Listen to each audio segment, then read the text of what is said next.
সাবেক প্রধানমন্ত্রী শেখ হাসিনার বিরুদ্ধে নব থিয়েটার দুর্নীতি মামলা আবারও তদন্ত করবে দুর্নীতি দমন কমিশন।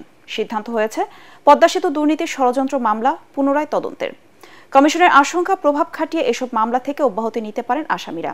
এছাড়া শেখ হাসিনা ও তার পরিবারের দেশ বিদেশে ব্যাংক লেনদেনের নথি তলব করে বাংলাদেশ ব্যাংকে চিঠি দিয়েছে দুদক। রিপোর্ট মাহবুব কবির চপলের।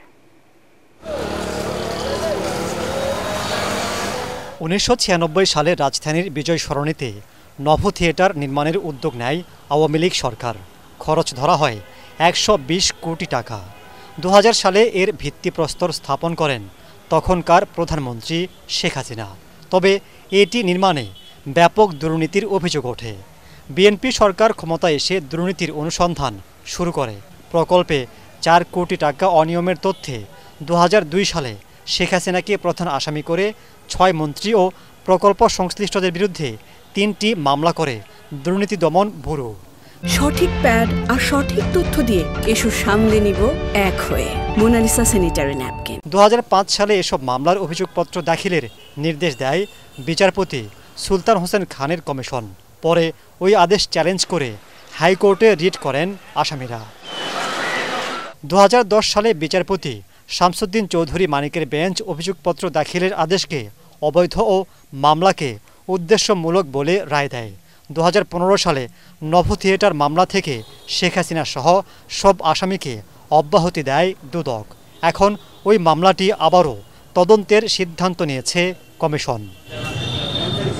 এছাড়াও বহুল আলোচিত পদ্মা সেতুর দুর্নীতির ষড়যন্ত্র মামলাটিও পুনরায় তদন্তের সিদ্ধান্ত নিয়েছে দুদক, যেটি দায়ের করা হয়েছিল 2012 সালে।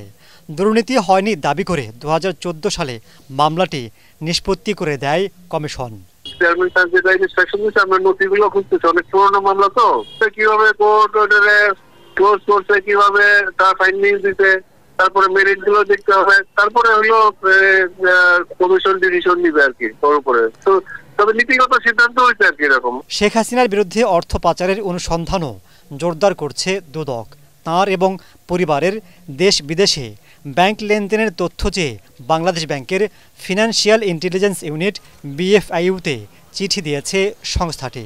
এটা অনুসন্ধান কমিটি গঠন করা হয়েছে এবং অনুসন্ধান দলের সদস্যরা দালিলিক প্রমাণাদি সংগ্রহের জন্য বিভিন্ন দপ্তরে পত্র লিখছেন। তথ্যাদি পাওয়ার পরে এগুলি পর্যালোচনা করবেন তারা এবং এটার সাথে অভিযোগ প্রমাণের সহায়ক এবং অভিযোগ সংশ্লিষ্ট যারা থাকবেন তাদেরকে এই বিষয়ে জিজ্ঞাসাবাদ করা হবে। দুদক আইনে সর্বোচ্চ 2 মাসের মধ্যে অনুসন্ধান শেষ করতে হবে দায়িত্বপ্রাপ্ত কর্মকর্তাদের। নিশ্চয়ই আপনাদেরকে সেগুলো জানানো হবে। মাহবুব কবির চপল, ATN বাংলা, ঢাকা।